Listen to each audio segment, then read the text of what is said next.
Well, good morning, and I guess we're going to try to go ahead and get started. I'd like to say welcome to everyone, and right before we get started, we normally make announcements. Our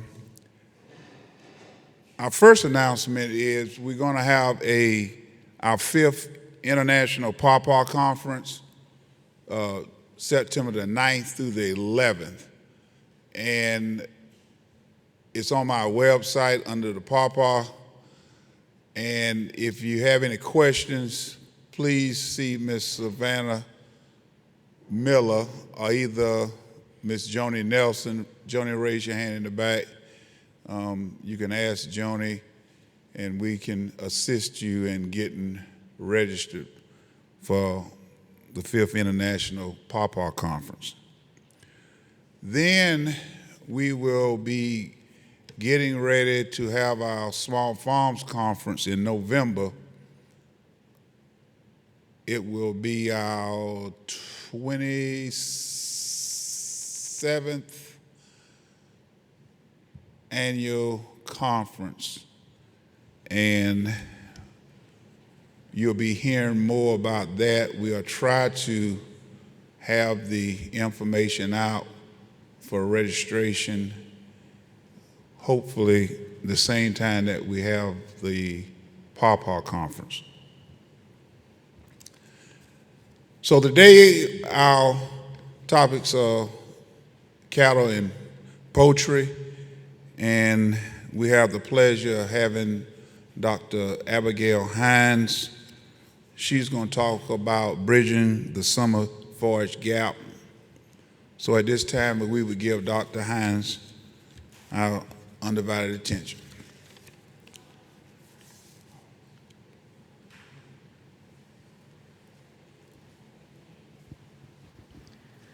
Thank you very much, Ed.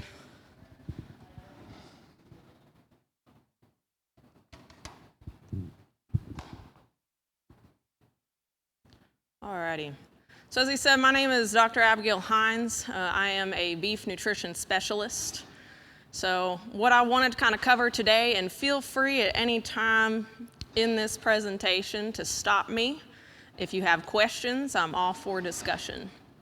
But I wanted to go over bridging the summer forage gap because I know here in the southeast, typically your tall fescue is going to be majority of your pasture, but as we get into these later months, into July into late August, that heat really starts to slump some of your forages. So what are some options that can help to bridge some of those gaps? When we start off, if we look at our forages, we love when our cattle are able to graze. That's going to be the cheapest output that we can have for forages and for nutrition and get back the most amount of gain. However, unfortunately, the Lord that be has not created us a miracle forage, or at least I haven't found one. If you guys know about one, please tell me. But I haven't found a forage that can grow all year long, be super high quality, you never have to fertilize it, never have to do anything to it, and just works out perfect. So we have to find different areas where we can look at different forages, find good mixes in order to meet the needs of our cattle throughout the year. Now, how many of you guys have fescue as the dominant forage in your pastures? Okay. So for those who don't, what's your dominant forages?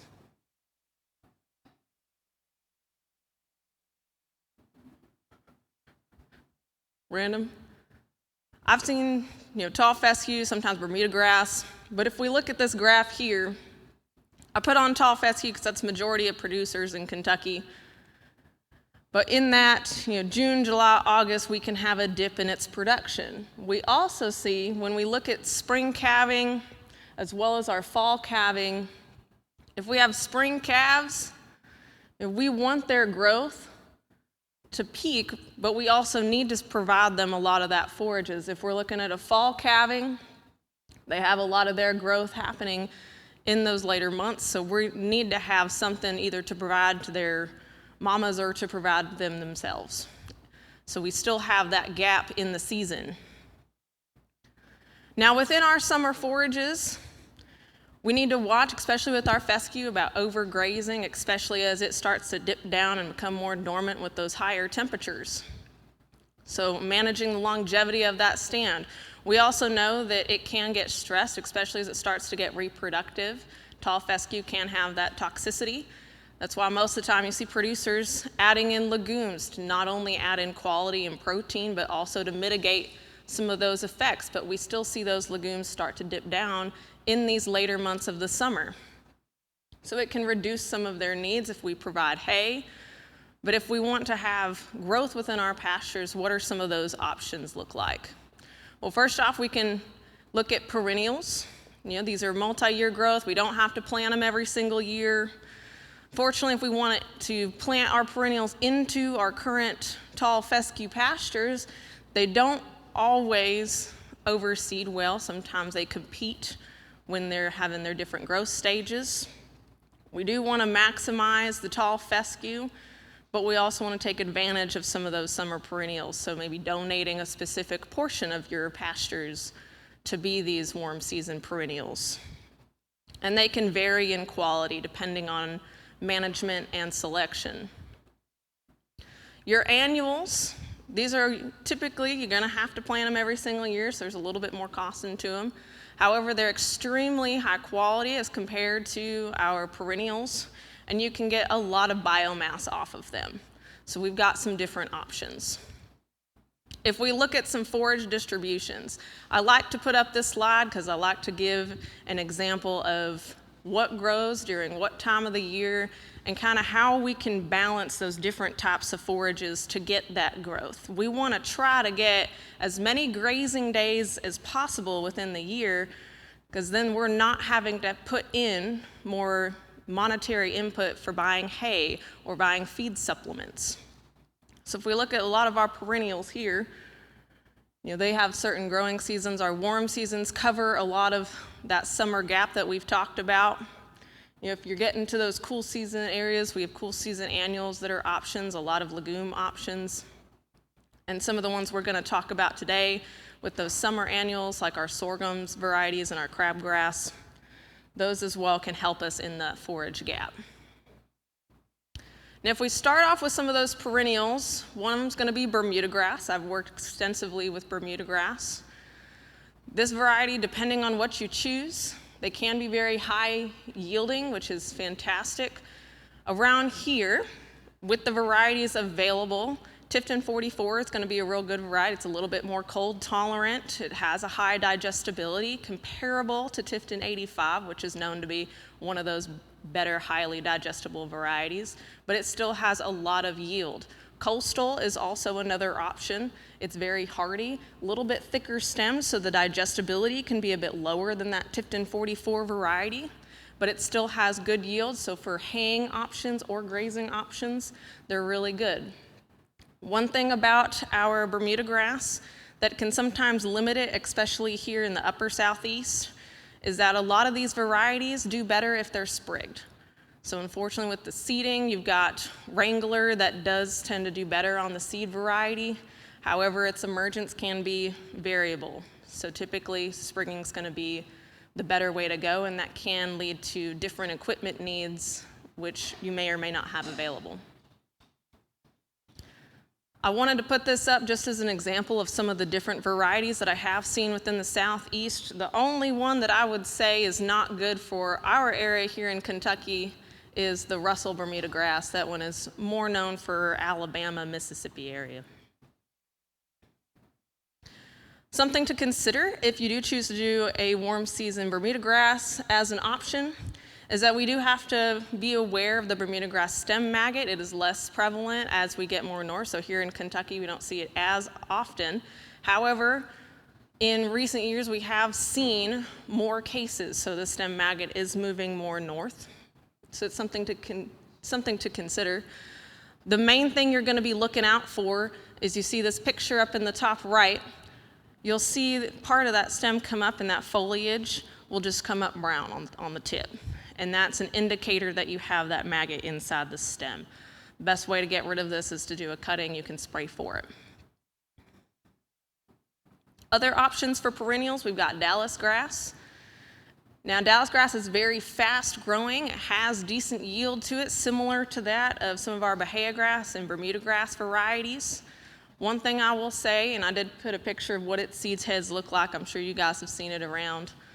It does have a toxicity to it once it goes into that reproductive stage or that seed head stage. So making sure that you graze it while it's still vegetative before it goes into that seed head, it's all good. But once it hits that seed head, it's good to just go ahead and mow off the tops and before you start to graze it again. It is moderately productive, can be a bit low standing, but hay-wise is still a decent option. One thing that's good about Dallas grass is that it's very adaptable to different soils and different fertilities. So it can be a good option, especially if you've got some erosion issues or pH issues in your soils. Just to give you an idea of what that looks like, you can have about 9%, I've seen upward to 11% crude protein, and it does have a decent total digestible nutrients. So we see usually about 50 to 60% TDN on this variety. Johnson grass, I'm sure you guys have seen that everywhere here. You know, some producers really like it. I like to use it. I'm from Texas, if you can't tell. And we've used Johnson grass for quite a while. Of course, there is toxicity concerns with it. However, as a perennial sorghums, our sorghum varieties, this is where we start to look at prussic acid. But it's mainly when it starts to get reproductive or when it's stressed, it starts to have that. Prussic acid is an issue. But when managed right, it produces a ton of forage, and it is able to kind of cover a lot of your grazing. It's very adaptable. So like I said, high biomass, pretty decent quality for a perennial. It's very drought tolerant, which here we don't really have that issue. We've got plenty of rain, especially right now. But you can see we've got a pretty good yield on a lot of our Johnson grass. This is a study that was done in 2012 over in Alabama. It's got a pretty decent crude protein, 9.9%. But again, they had 6,400 pounds an acre, so they did pretty good with that Johnson grass and grazed on it. If you want to go more the native route, you know, if we have natives to the area, they are pretty persistent. Establishment may take a little bit, but we've got options. We've got our blue stems, big and little. We've got eastern gamma grass, switchgrass, which I really love, as well as Indian grass. There's some of these options within the area. And later today, we're going to take y'all over for y'all to see kind of what we've done in the past with some native warm seasons. These are good because they are drought tolerant, so if we have a year that we've got some delayed rain, they still persist pretty well. They've got a high biomass potential because they are more adapted to this area. They've got good quality. Establishment can take a couple of years, so it's something that if you want to go the native route, you have to be dedicated to try and choke out what is in your pastures, and we can talk about that with ours a little bit. We've had that issue. But the advantage is that our natives tend to have a longer persistence. So that is an advantage. Once you've got it established, they just run with it. Yes, sir. So with ours, what we're going to end up doing, and we'll talk about them more as we get out there, a lot of these can be seeded varieties. You're going to want to make sure that whatever's in your pasture, especially if you have a fescue pasture, that you need to kind of choke it out, kill it out, and make sure that you have a pretty clean pasture to plant them into. And that first year or so, you'll probably have to go back and spray a couple times to make sure that any weeds or legumes.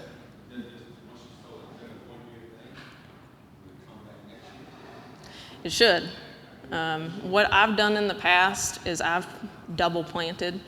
You try to establish it that first year. If it doesn't emerge very well, because they can be difficult, hit it again, and typically that will start, and they'll start to take off. But you have to be very persistent in spraying and managing for weeds and your unwanted forages in that pasture. Any other questions about natives? Okay. So if we look at some of our annuals as options, if we don't want to go the perennial route, you want to go more that high quality annual, and you have the availability to seed yearly. Some pros, very quick growing. There are several different options, and we're going to talk about a few. And if you didn't see up in the front, I did lay out a few fact sheets about some of the annuals that we've actually started to plant and we'll be using in a grazing trial here on the Benson farm. They are grazable that first year, so because they're quick growing, you don't have to wait till they're established like some of those natives or perennials. They're extremely high yielding, high quality. A lot of times those annuals are gonna have much higher quality than our perennials, especially if you're wanting brood cows to have something to feed over winter. If you're wanting to cut this for hay or baleage, these are good options. You can have that higher quality forage stored away for those higher demand life stages. They are drought tolerant. You can graze or harvest them. Some work better in silage and baleage, some work good with grazing.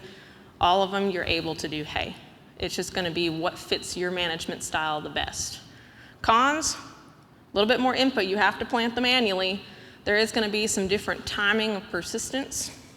And then of course, with our annuals, especially those sorghum varieties, we do have different toxicities that we have to be aware of. Any of your sorghums, we have prussic acid. Some of your other annuals, we do have nitrates that we have to be aware of. So making sure that we are managing for those forages, not letting them get too reproductive, managing them when there's high stress is when we often see those metabolites increase. So making sure that our animals have something to balance that out. Our first one that we're going to talk about is some sorghum or our sorghum Sudan grass varieties. Like I said, all of our sorghums, we do have the risk of prussic acid. Some of them as well have nitrates. So like I said, that's usually when they go into some sort of stress. So if they've been droughted for a long time and then we have high heat, we're going to have more instances of prussic acid or nitrate accumulation. So managing how often they're grazing and making sure that they're not overeating, we can prevent any sort of clinical symptoms from those toxicities. You can also, if you question if they do have higher nitrates or prussic acid, you can send off for a forage test. Ask your local extension agent. I know we'll talk about this later. We have a new NIR that we just installed and it will have capability to measure for nitrates.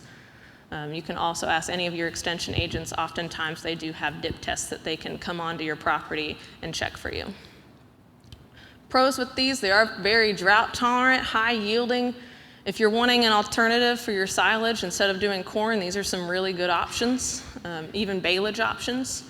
Their yield varies depending on what variety you get, what company you go with. The ones that I have listed out, we've got a sorghum Sudan BMR, which just is a higher digestibility version of a sorghum Sudan. Those oftentimes will have a lot higher yield, but it just depends on your area and what seed type you get, right? Variety to variety varies. But overall, most of the sorghum Sudans and different sorghum varieties I've seen have a pretty good total digestible nutrients. We're looking at anywhere between 50 to 60%. I've seen some hitting into that 65% range. So again, that is just based on variety selection. Here's some studies that was done over in Vermont, and it was echoed by some others in Chagalu in 2013. We've got some sorghum Sudan grass that they had planted. They had a pretty good dry matter yield. We're looking at about 3 tons an acre by the second cutting. And theirs overall had a pretty good protein. They had about 13.2% protein. So compared to some of those perennials that we were looking at that are anywhere between that like 9 to 10% range, we have a much higher quality forage. If we're looking at more of a sorghum or a Sudan grass, we can get higher yields from those. But again, that protein's gonna be much higher, that 12 up to 14%. I have seen some go higher than that. But that's just gonna be how did you manage it, what fertilizer did you use, and what was its persistence in the area. Some other options would be pearl millets. Pearl millets do not have prussic acid. They still have nitrate concern, but they don't have the prussic acid, which is basically that cyanide that can accumulate in the body. But these nitrates, it's the same sort of management as some of our other varieties. As long as it's not overly stressed, overly droughted, usually those values are low and we can continue to graze it. Or you can grow it and hay it or bale it, whatever you want to do. These are also pretty drought resistant. They do tolerate a lot lower pH on your soil, so if you have some acidic areas, This might persist a little better than your sorghum or your sorghum Sudan grass varieties. It is resistant to the sugarcane aphids, a lot better than some of those Sudan grass varieties. We do have to manage it, just like our sorghums, but it's a little easier because we don't have that prussic acid. It can be a little bit less palatable though, so it's something your cattle may have to get used to. As far as yield, it varies between studies, but we've seen upwards of 6 tons an acre. So again, we're getting a lot of biomass off of these and still have that better quality. We've got a pretty good crude protein, up to 14%. And then our TDN, we're still in that higher range, that 50 to 60%. In some studies that we're comparing and looking at our pearl millets, this was a 2-year grazing study on steer performance. They were using TIF Leaf 1. The pearl millet that I have out there is also a TIF variety. They grazed for 68 days and they actually found they had 1.48, and this was just grazing. They had no supplements, nothing like that, just on the forage itself. They had a pretty decent average daily gain, 1.48 pounds a day. So they were doing pretty good. There are other millet varieties besides pearl millet. A lot of these just vary on stem size and what their emergence is in the area, so it's just going to be what best fits your system if you do want to go with a millet. We've got some brown top millet, foxtail millet, which is very easy to get in our area, Prussa millet, as well as Japanese millet. Most often I've seen foxtail millet and pearl millet as options, but they vary in their yield, they have varying stems, and kind of just depends on what works best in your management style and what you choose to go with. Yes. Okay.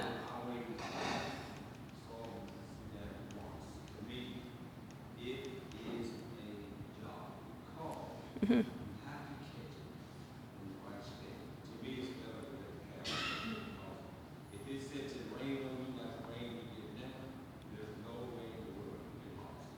Mm-hmm.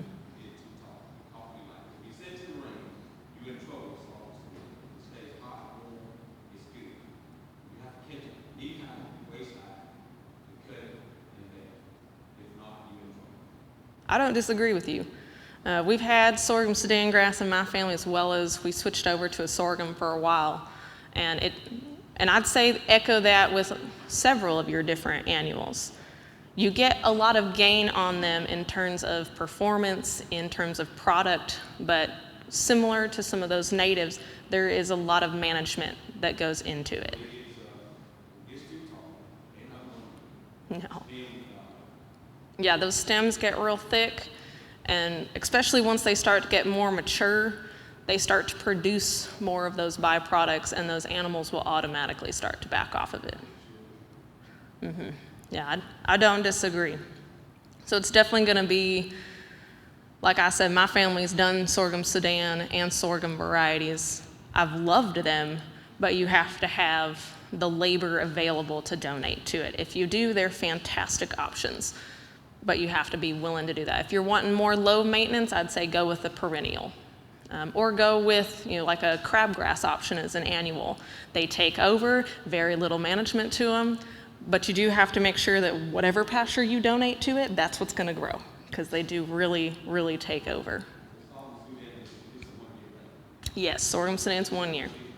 Mm-hmm. Yeah, all these are annuals that we've been talking about, the pearl millets, the sorghum Sudans. You've got to plant them yearly, so you do have that input. Yes, sir.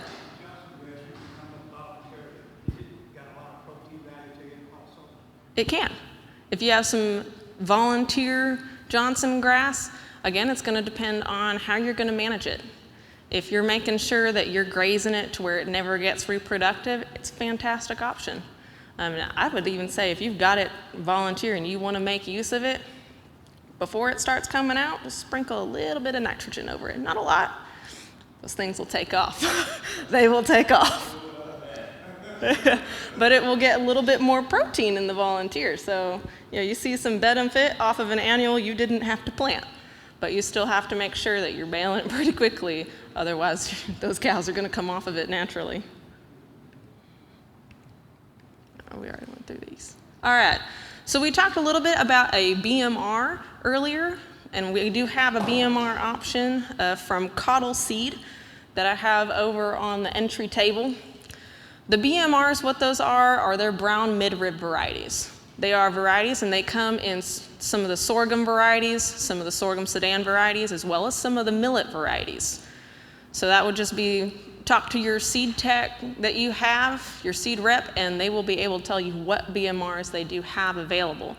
The advantage to these, and if you are choosing an annual, I do like to go with this, especially if you want to do anything on the grazing side and you're not just doing this for silage or baleage, because they are much higher in digestibility. The BMR is a brown midrib gene that they have pretty much made the plant express, and it causes the stems on those plants to look brown. So that visually is going to set them apart. What it's actually doing is it's lowering the amount of lignin in those stems, because a lot of our summer annuals, especially the ones we've been talking about, they can grow feet tall. You know, you can easily get up 6-8 feet tall if you let them take off. But the caveat to that is they get real thick stems, and all of that's going to be lignin, which is not digestible. So that's what's going to start to tank your digestibility. These brown midribs are made to have less lignin that they deposit in that stem. So it makes them more palatable and more digestible. So there's advantages to it. This can come, like I said, in a lot of our sorghum Sudan, and millets. There's also corn if you're grazing any sort of corn stalks. Yield-wise can vary. Oftentimes what we see is those BMRs have a little bit higher yield as compared to our non-BMR varieties. Thought I had a square.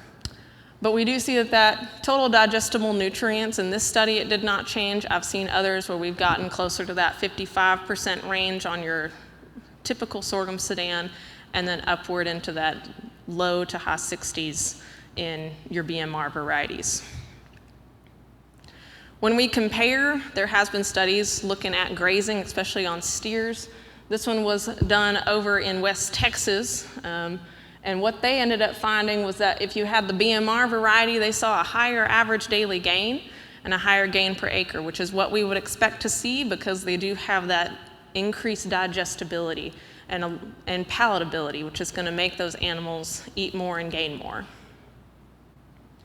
But again, with all the varieties we've talked about so far in terms of annuals, we do have to be conscious of that prussic acid in those sorghum or sorghum Sudan type varieties, and then the nitrates as well. When we look at these, what we want to consider is that making sure that we're not stressing that plant, and like you said, if it gets knee to waist high, starts to get taller than that, it will accumulate. If we don't have rain for weeks and weeks, which is rare, but if we do, that can also increase some of those byproducts in the plant that the cattle will start to come off of.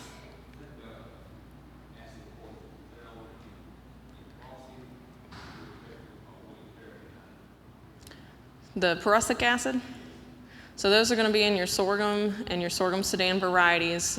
Most of the time it's going to accumulate typically in the later part of the season. You get into like August, you see it more because of that heat stress.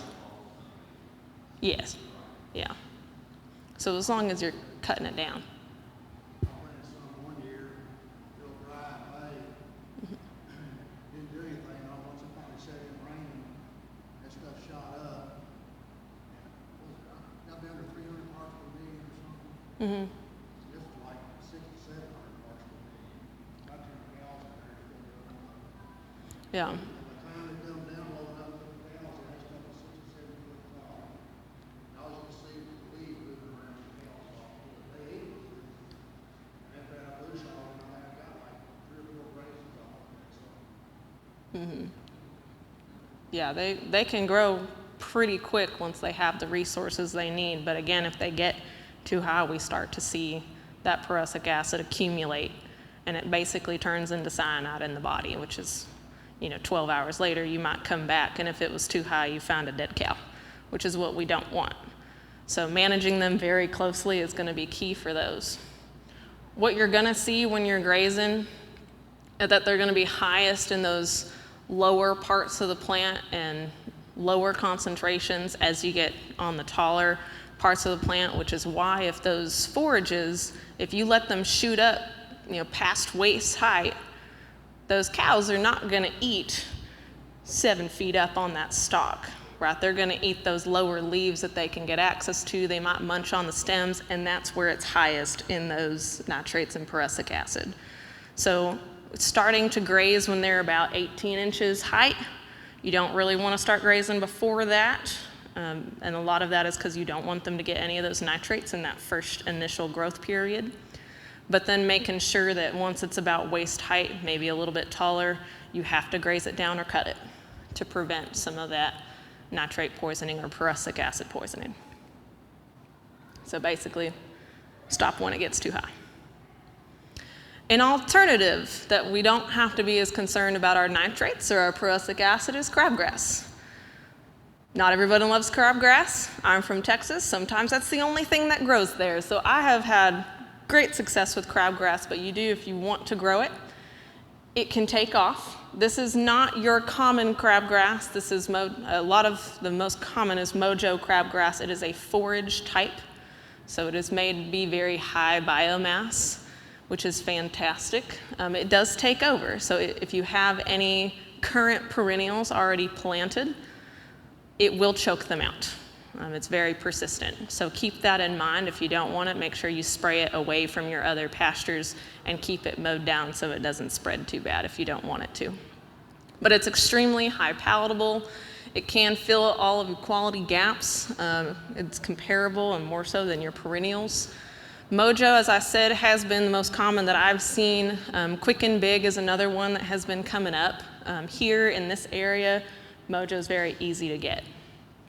But it varies in yield depending on your area and what variety you go with. Mojo is going to sit between that like 6 to 8 pounds of dry matter 6 to 8,000 pounds of dry matter per acre. So still pretty good. So this is a great annual hay option that is higher quality than some of your perennials. Now, if we want to do a sort of mixture, you want to try to get kind of the benefits of different types. We did have a study over at Auburn University with Dr. Justice and her team.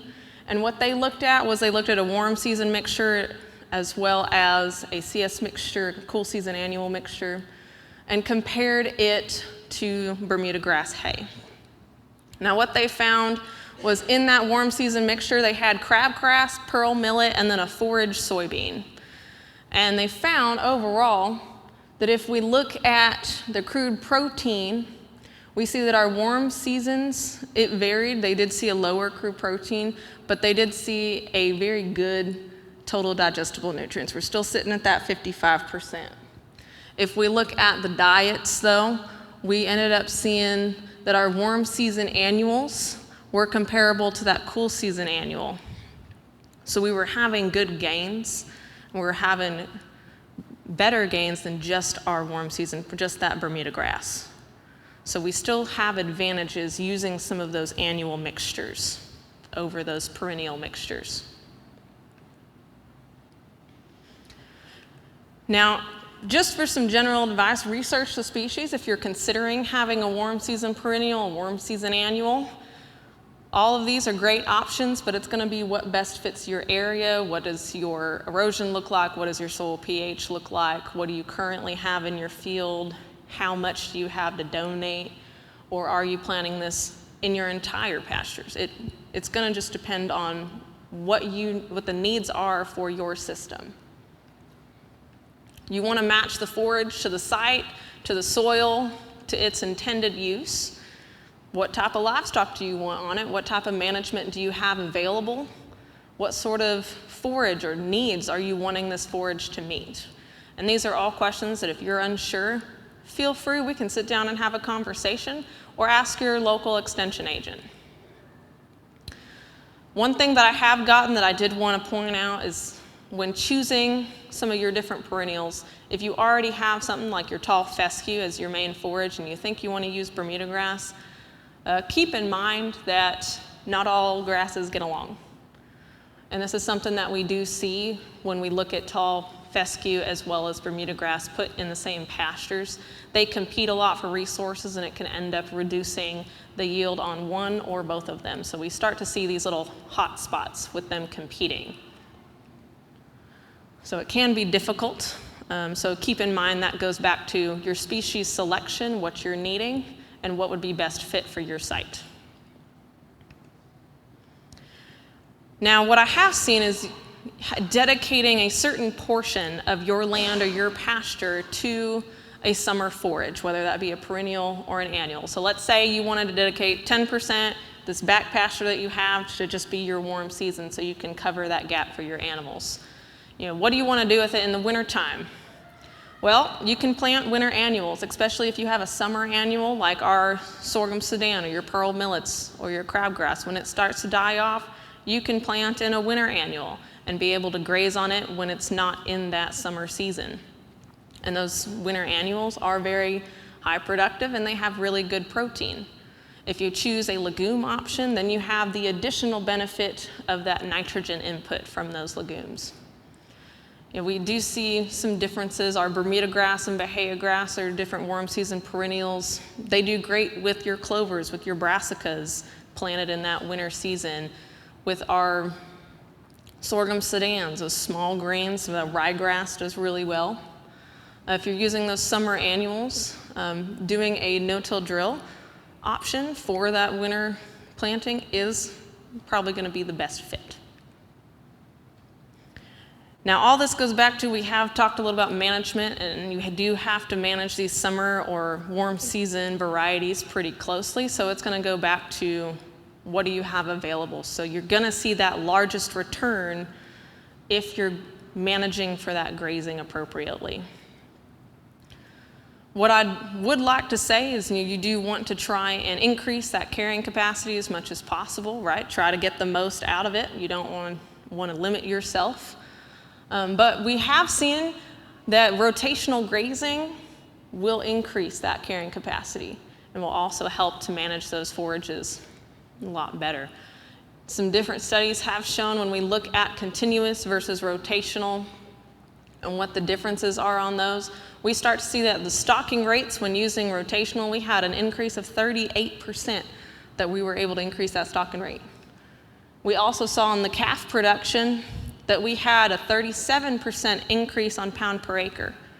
So when using some of these management strategies, instead of just doing continuous and rotating them into different portions of that pasture, we see an increase in their production.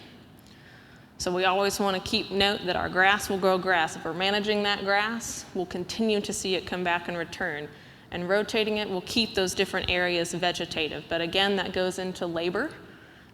So when we talk about what are options for that rotational grazing and maybe how well you're able to split up your pastures, if this is an option you want to go for, it's going to be what's best fit for your area, how much labor are you willing to put into it, and what sort of fencing do you have. So we like to split those pastures into a number of smaller paddocks. What I like to advise producers, if you split it at least 3 times, so have 4 different pastures like this one here on this diagram, that's where you're going to start to see the most return. Any less than that, and economically in terms of cost of labor and diesel, it does not really do you any good, especially if you have to take out a tractor to move them or anything like that.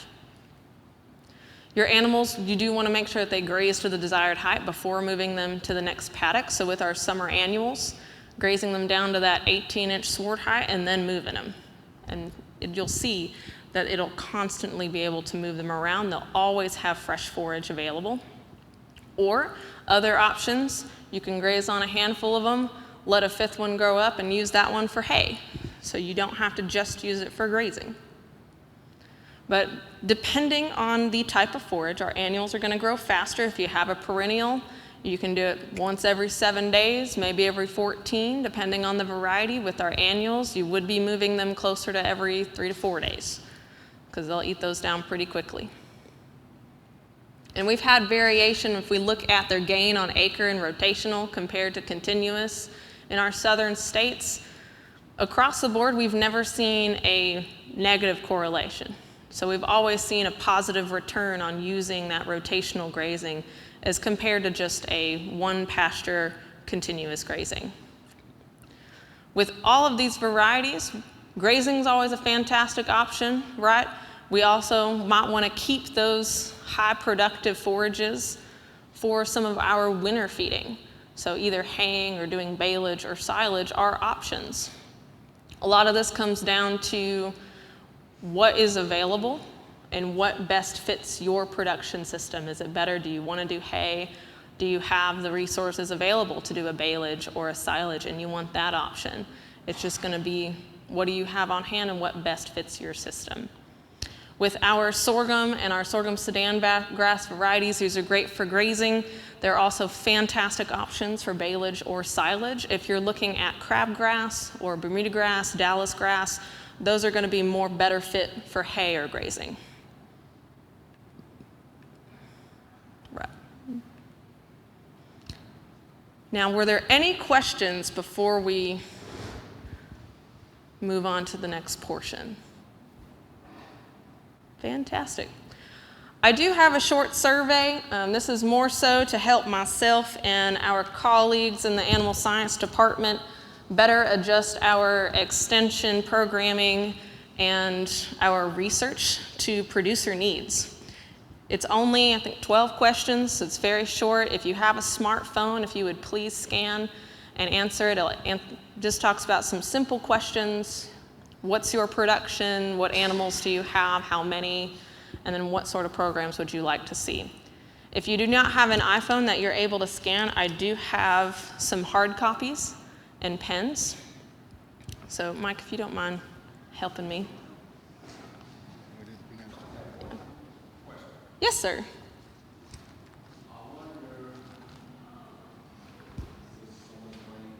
Mm-hmm.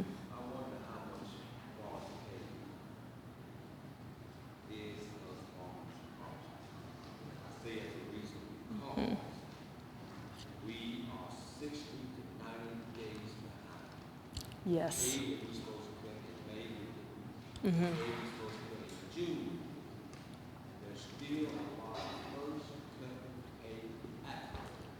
You're going to see a lot of hay on the market and available that their protein and your fiber is going to be high, your protein's going to be low. No. In my opinion, no. And we've ran into the same problem. We have, like I said, we were setting up for a summer annual grazing study, and we have 4 varieties that we're looking at. We have the Mojo crabgrass, a BMR sorghum Sudan, a pearl millet, and then a brand new variety that is prussic acid-free sorghum Sudan grass. Fantastic options, and we wanted to be able to show that to you guys today. Unfortunately, because of all the rain and getting delayed, those are just getting into the ground, so they're going to be, a little behind on their production. And it. Mm-hmm.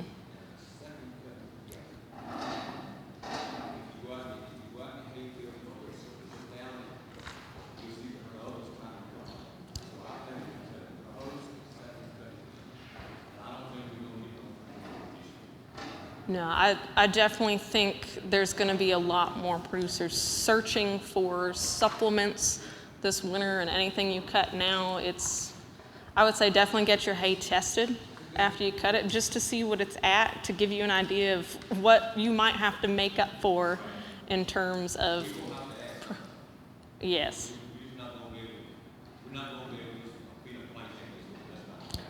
No. And I will say I'm a fan of using byproducts for supplement because it is a little cheaper on the pocket. Things like your dried distiller's grains, brewer's grains around here is pretty affordable, or any kind of like soybean meal is also affordable. You can even use protein tubs if you have to. It's just going to depend on. Mm-hmm. Yeah, I think a lot of producers are going to have to do supplementation this summer. Unless they've got some nice stored hay from last season that didn't deplete too much, then that's an option. But if you're anything like us, that might be a little low on last season's stuff. Another plug, shameless plug that I want to put in there. We have introduced NIR testing, near infrared testing, in our Barron County office.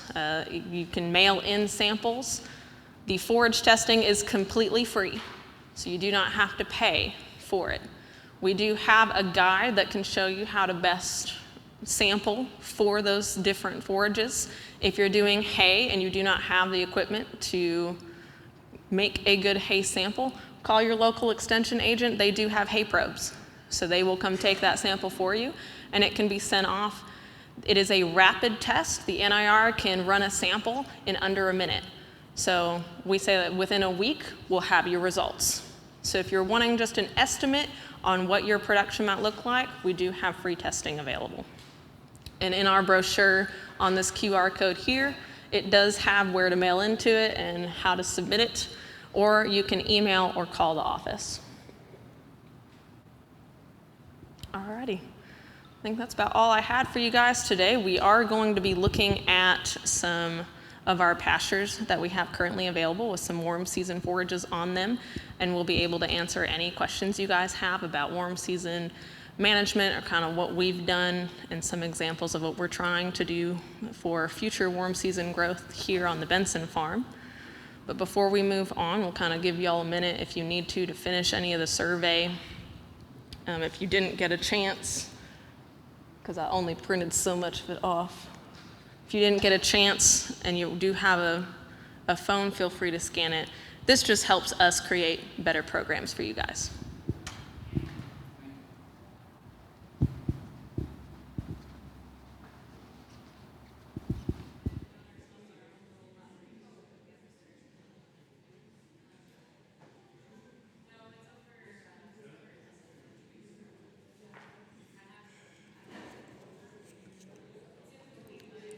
Well, we're going to try to go ahead and continue.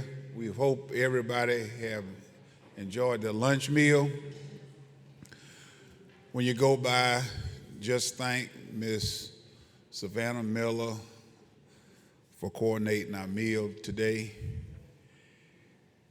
Our next presenter is Dr. Frederick Beebe with Kentucky State University. He'll be talking with us about pasture poultry for small and limited resource farmers.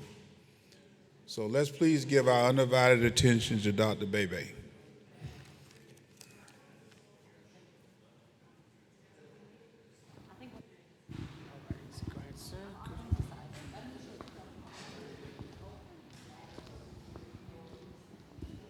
All right. Good afternoon, everyone. I'll make it interactive because we just had lunch, so we don't fall asleep. So, this morning we heard about cattle. Now we're going to talk about poultry, pastured poultry. Now, how many of you here have little poultry farms? Good. Wonderful, wonderful. So, how many of you have pastured poultry? Pastured poultry. Anybody? Great, great, great, great. So, that means that most of what I'm going to talk about will not be new to you. But the question is, how do you start? How do you start building a pasture poultry operation in your farm? So, we're going to talk about what pasture poultry is first.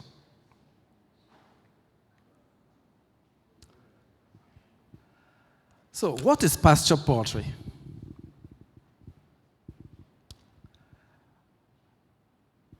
It's raising chickens or poultry in open bottom pens directly on pasture.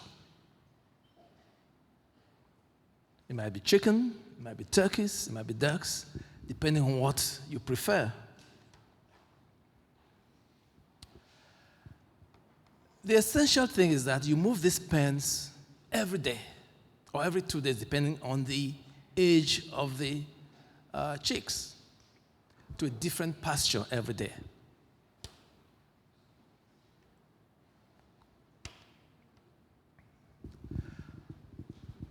Another question you may ask yourself, or you may ask yourself, is why pastured poultry? The poultry industry is the number one farming industry in Kentucky, number one. As a matter of fact, Kentucky is the seventh highest producer of poultry in the United States, in the whole country. So the poultry industry is very, very important. Today, it's about $1.8 billion of revenue coming to Kentucky.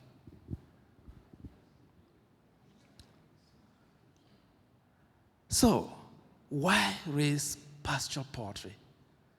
Extra income.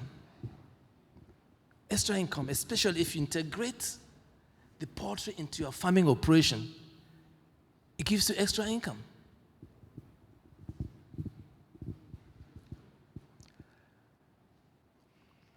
Increasing demand for fresh produce. Most Americans nowadays like fresh food. Fresh food. It boils the same. It comes down the same with fresh beef or fresh chicken meat. And again, since it's fresh, most pasture poultry farmers really sell them at premium prices. There's a reason why you can sell your pasture poultry with premium prices. Again, most consumers are willing to pay a higher price for pasture products. Why? Because they're of nutritional quality. There's this perception, or there's no longer a perception today, that they're healthier, tastier. The meat is really tastier, and it's high in nutrients. And this is true because according to a study conducted by Fanticino and colleagues, pasture poultry meat has about 21% less fat, 30% less saturated fat, 28% fewer calories, and above all, they're higher in omega-3 fatty acids and vitamin A.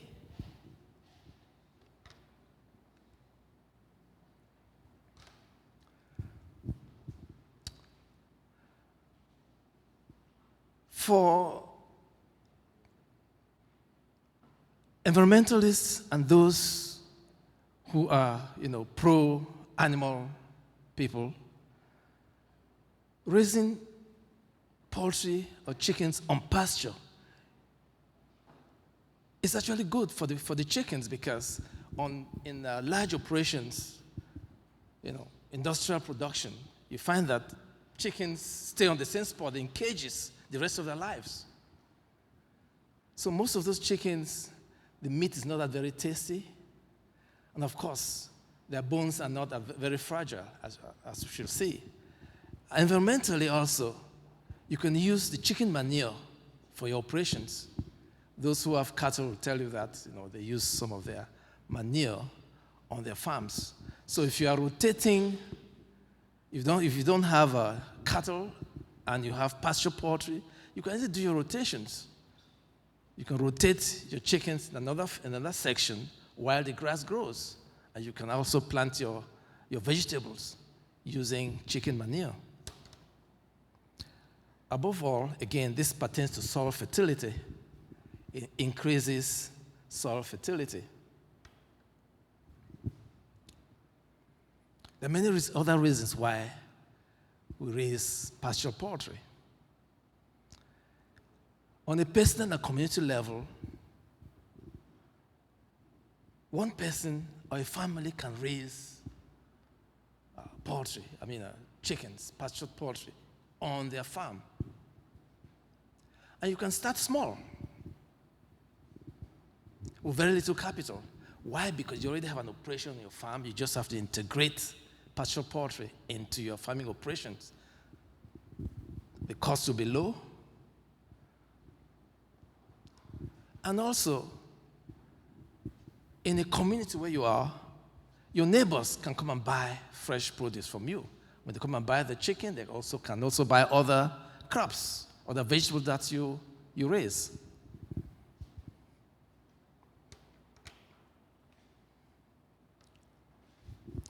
There are other indirect reasons why pasture poultry is important. Again, farm diversity. You not only grow your crops and vegetables, you grow your chickens, and that is good. I mean, since one person or a family can start such an operation, it's good for family ethics. You get your children early in the morning at 6 o'clock, they do the feeding and watering, they can move the cages from one part of the other, and by 7:30, they're ready for school. That gives them some work ethics. Community involvement. If there are farmers around the community that raise pasture poultry, they can come to KSU. KSU has a processing unit for poultry. Or KSU can move that unit to your community. If you have a loading dock or you have water sources, KSU can help you process all your chickens.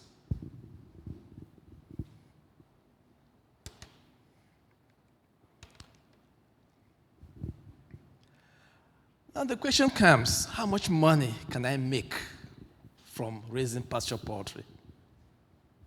That's the bottom line. If you want to raise pasture poultry, not only for family food or community food, and you want to sell some, how much money can you make? It depends on several factors.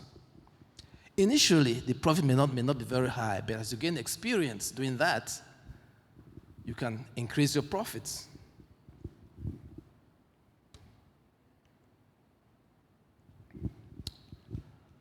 The question is, how do you get started? How do you get started?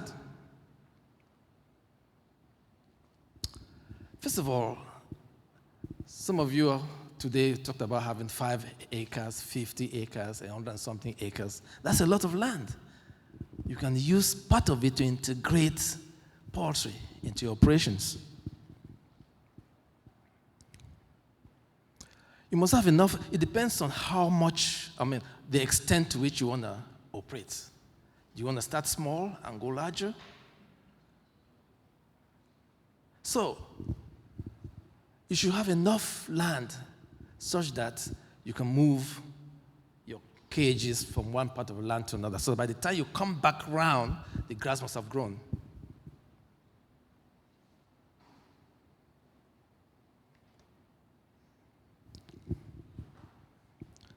You get started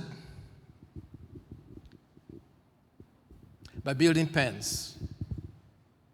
There's several varieties of pens, as you can see. Salatin pens used to be the most popular pens before. They are 12 feet long, 10 feet wide, 2 feet high.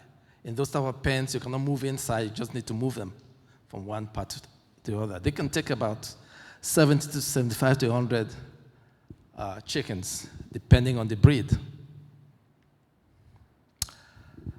Now, Joel Salatin, this is one of the pioneers of pasture poultry. This shows the original design that he had at that time. You can see the chickens are there. You can see that they have a water trough and some feeding parameters in there. And you can see that you can move that from one part of the field to another. That design has some wheels at the end. This is another design built of PVC material. As you can see, of course, they have to be covered against rain and hot weather. This is an interesting one. This is a study I conducted some 4 years ago here at the farm. You can see that I call this a carport because they are as large as, a garage. split into 3 sections. You can see the control, the supplemented diets. I used phytobiotics and symbiotic supplemented diets for the experiment. The waterers, feeders, and so on. This is high enough you can go inside and feed your chickens. And very heavy too. I used to use a tractor or maybe a bobcat to pull it from one part of the field to another. That's another design right there. This is a design from Tuskegee University, built of some hard metal.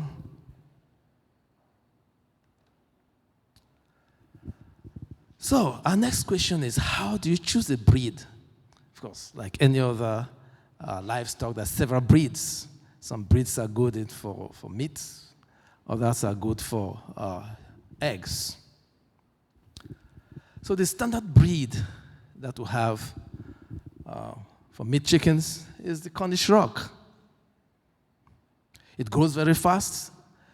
It can grow up to 5 pounds in 7 to 8 weeks. Unfortunately, it's not hardy enough. So it can easily brittle bones. So you need to monitor the growth very fast and make sure that you process them when the time is right.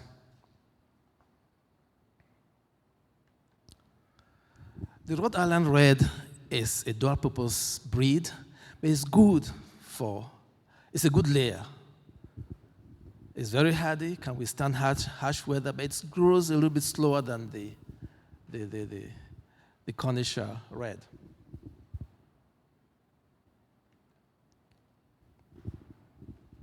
If you're ready to start a pasture poultry operation, you must consider ordering day-old chicks. You must order them when the weather is mild. In the case of Kentucky, you can order them around March, April, when the weather is springtime. So by the time it's summertime, June, July, when it's hot, you're already ready to process them. 7 to 8 weeks, approximately 2 months. You have to locate a hatchery. There are many hatcheries around, especially in Georgia, Ohio. You can locate a good hatchery, know their schedule, and order them. You can order within 48 hours. Sometimes you can drive there and pick them up yourself. It's close by. Or order them through the post office. The post office sometimes does a good job. They're dropped there. They're brought in immediately by air. You pick them up from there.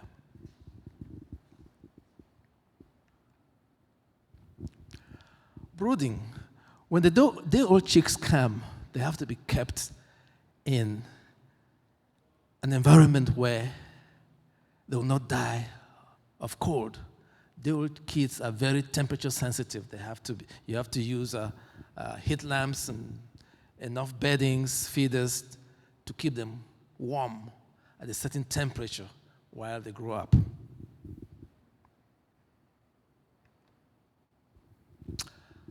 These are diagrams of some, locally made brooders. Local farmers can use cardboards. They can even use old water tanks to brood their day-old chicks. It depends on how large your operation is. But if you're starting small, a brooding operation like this will be good. That's another type of brooder. This is a picture. I once visited, when I started there, I once visited Tuskegee University, and we visited this guy's farm, Mr. Waddy's farm. And it's very interesting. He actually had to suspend his brooding environment and then had it covered. Why did he suspend it? He told that he had rodent problems there, so he had to suspend it. That's very interesting. And it worked well for him.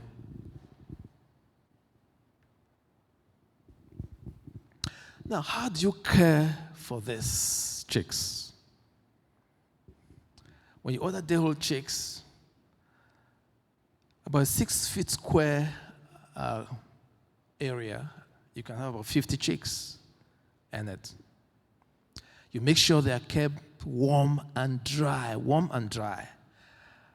You can change their beddings depending on how young they are. You can change their beddings every 2-3 days. But as they grow older, you need to change their beddings every day. And as they grow older also, their body temperature increases, so you have to raise, you need to decrease the amount of heat by raising the heat lamps, taking them up gradually while they grow. You need to feed them a starter ration. The starter rations for chickens. And this brooding period can take 2 to 3 weeks, depending on the breed. It's a fast-growing breed, 2 weeks, 3 weeks, and then you move them to the field. They're not ready for pasture after 3 weeks. You transfer them their movable pens, put them in, and sometimes when they're still very young, you may not need to move the carports every day, maybe every other day, but as they grow older, you need to move them every day.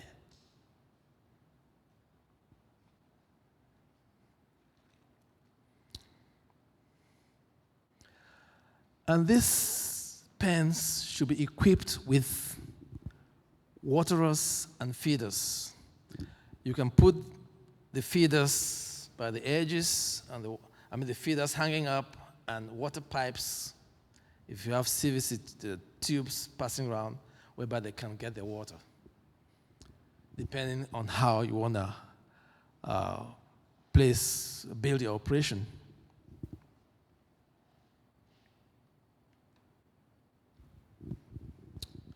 Now, why do we put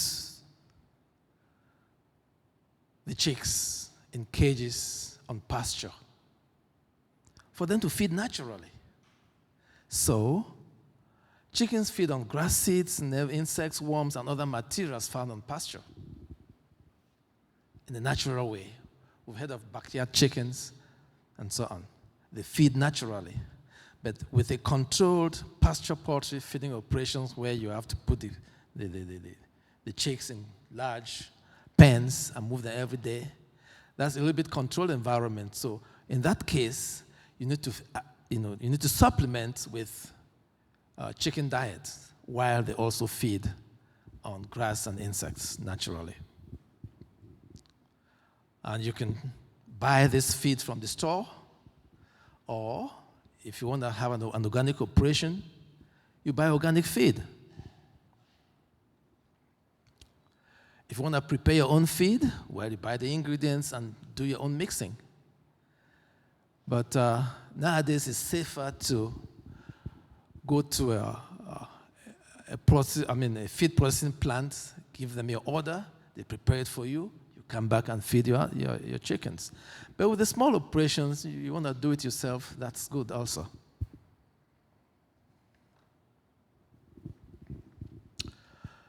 So, after 7 to 8 weeks, your chickens are ready for processing. You must make sure that you have a good water source for processing.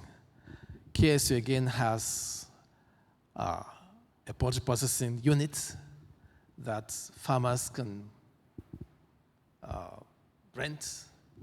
For a moderate fee, a group of farmers can order it to your county, and you come and process your chicken. There's always a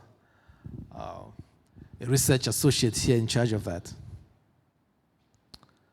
And you'll make sure that you have a water source and also some ice and large buckets. So when you process the chicken, you put them directly on ice to keep them safe and wholesome.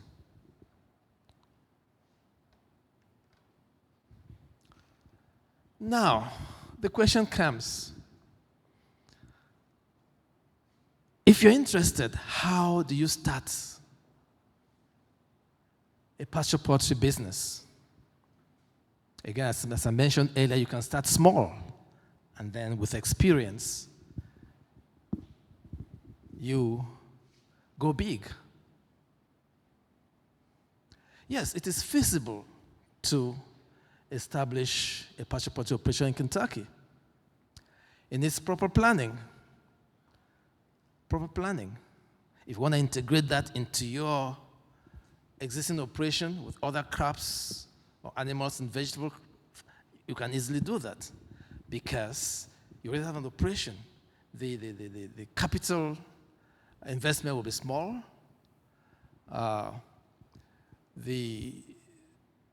If it's a family operation, you already have your family labor there. If you have to have extra labor during processing or harvesting, you can easily do that.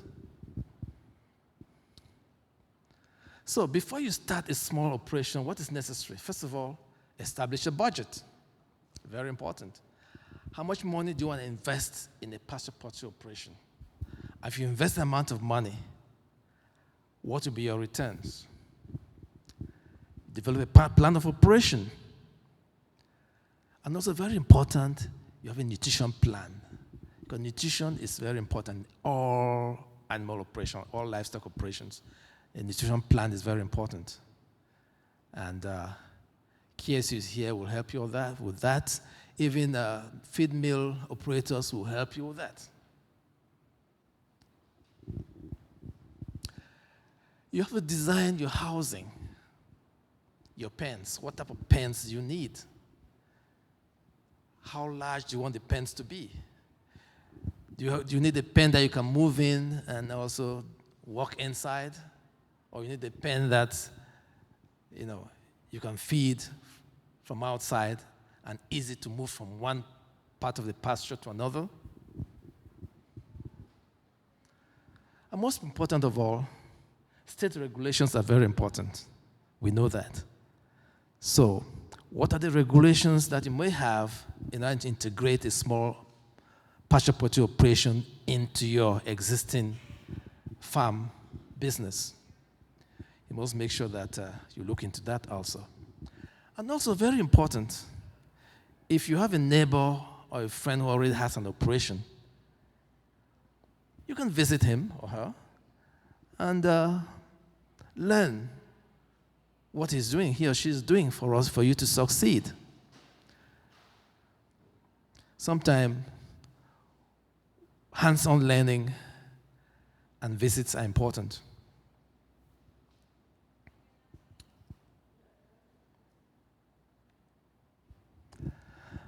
So, let me share with you all a paper that I wrote some 3 years ago, establishing a small-scale farming operation in Kentucky. All what you need to start an operation in Kentucky is in that publication. It's a very simple publication, easy to understand, and the state regulations are there. And you can, that's the link right there in the Journal of Professional Agricultural Workers Journal. So, in conclusion, it's easy to start a small pasture poultry operation in Kentucky, especially if you have a small farming operation already. Your inputs are with very little. You start small and then expand.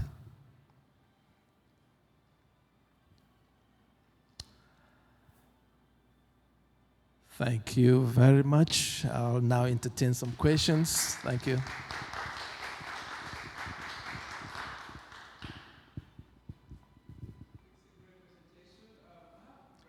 Yes.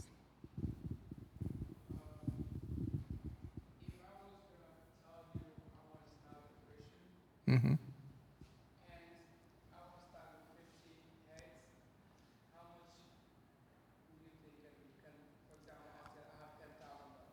Okay.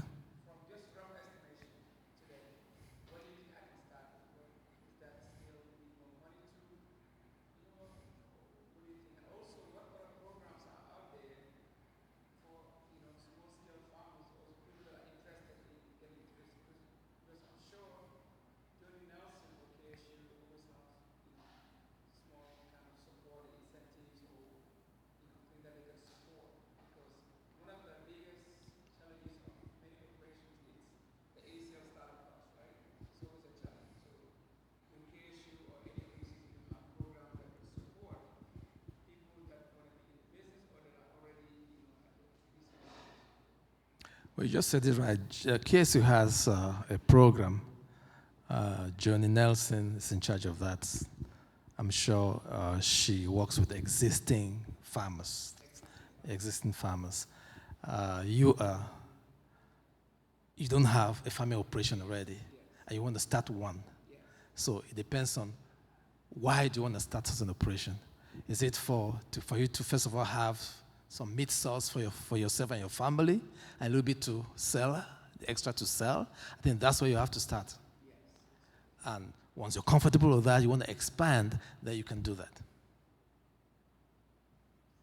But if you already have a farming operation, that's like most farmers here, some of them rare, cattle, vegetables, I mean, you're already on the good step. To integrate a pasture poultry operation into an existing operation is much easier because the labor is there. You can share that labor with pasture, with your poultry easily. And then you can expand it. The essential thing is start small, once you gain the experience, and then you expand.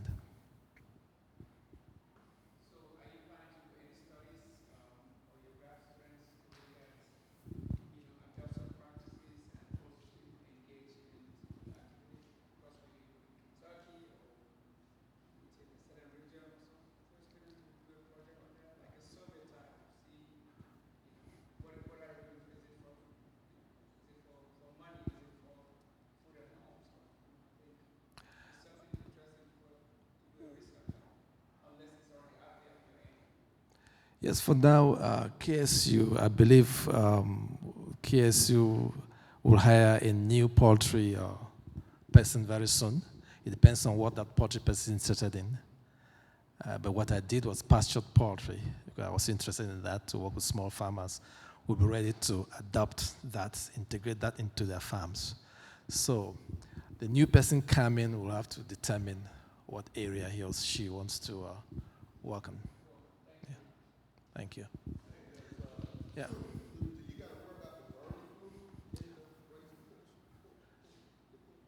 Yeah, bird flu.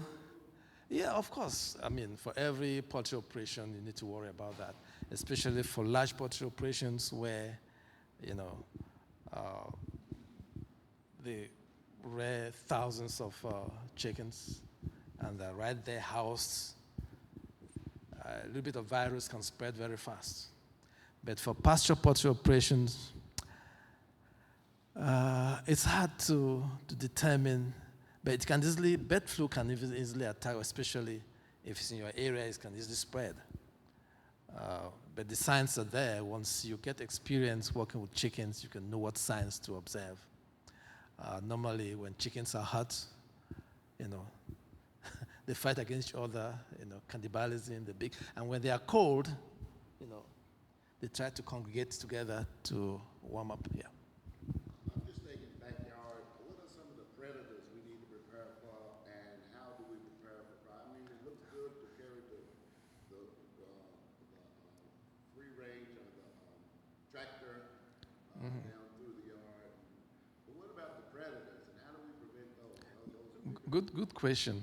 With pasture poultry in pens, they are protected from predators, because they don't roam around, But if you have to have an operation where the chickens are out there in the field, maybe you build electric fences around for them to graze, and you can move them from one operation to another, one field to another, in an open space. You must be very careful because, birds, hawks, and so on can come in. And not, yes. Yeah.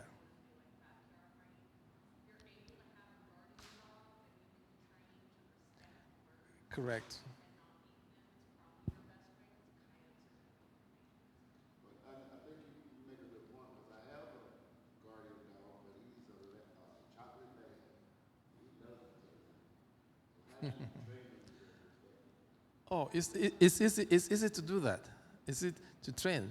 I mean, you have your dog walk each day. When you're walking with the dog, or they get trained for that, And there's an invader coming in. the dogs start barking, and that scares them up. You know. Also, with range chicken well by the goat, sometimes snakes and other reptiles can attack them. That again, some operators actually build electric fences around and make sure that the chickens are in there. That might prevent rodents and other snakes from coming in. And sometimes they usually have some chiming, to prevent. There are different things you can do. Again, if you have a covered operation like this, that's much safer because it prevents rain and sun and other. In winter you can close the vents to keep them warm. In summer you open the vents and then move the pens from one pasture to another. Yeah.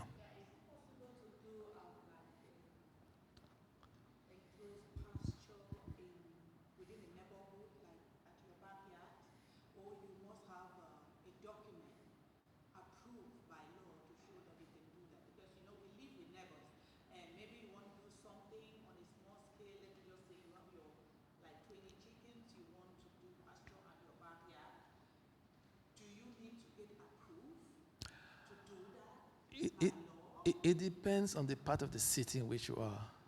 If you're outside the county level, you can do that. If you have a big yard which is well enclosed, you can easily do that. Again, the number of chickens that you raise will matter too, because chicken, when the nitrogen or wherever ammonia starts spreading, it may affect neighbors, may smell it.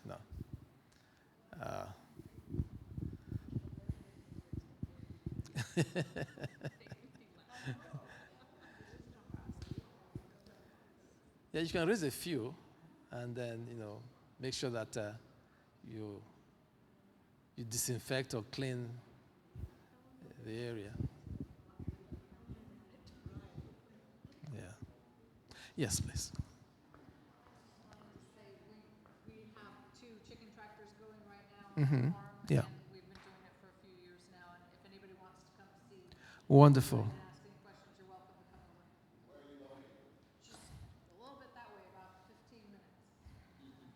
So, do you have something extra to tell us about this? If you, About the processing? yes. If you want to sell the chicken in Kentucky, you have to do it through the USDA. Oh yes. You can't do it yourself.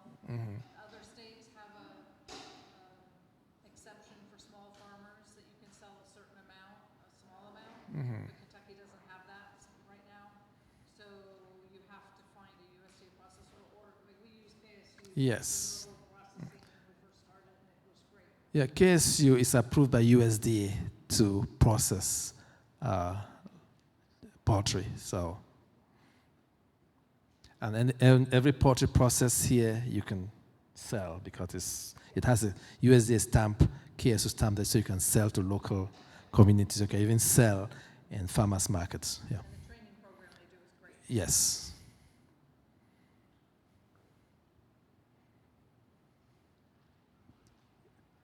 I just want to say to everyone, I had some other things in store for you, and I want to thank Dr. Bailey. One of the things that that he presented that we often in all enterprises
Yeah. Steve Skelton was in charge of that. Yeah.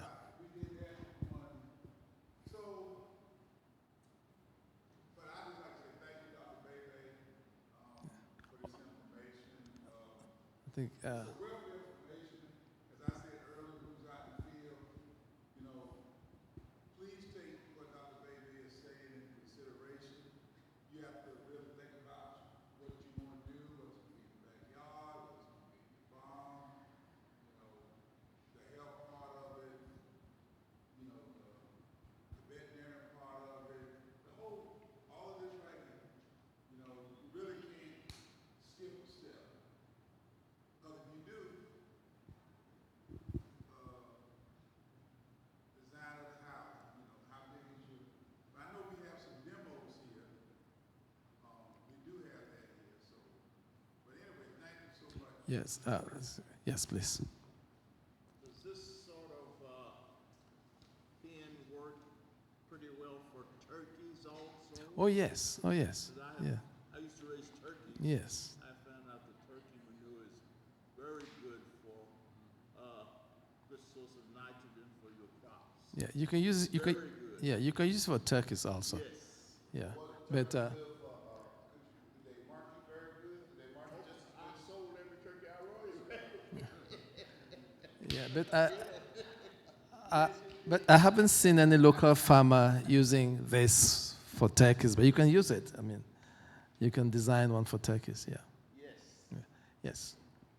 I want to throw in, any enterprise you do, look and see what USDA has by way of insurance, that you maybe will get low-cost insurance.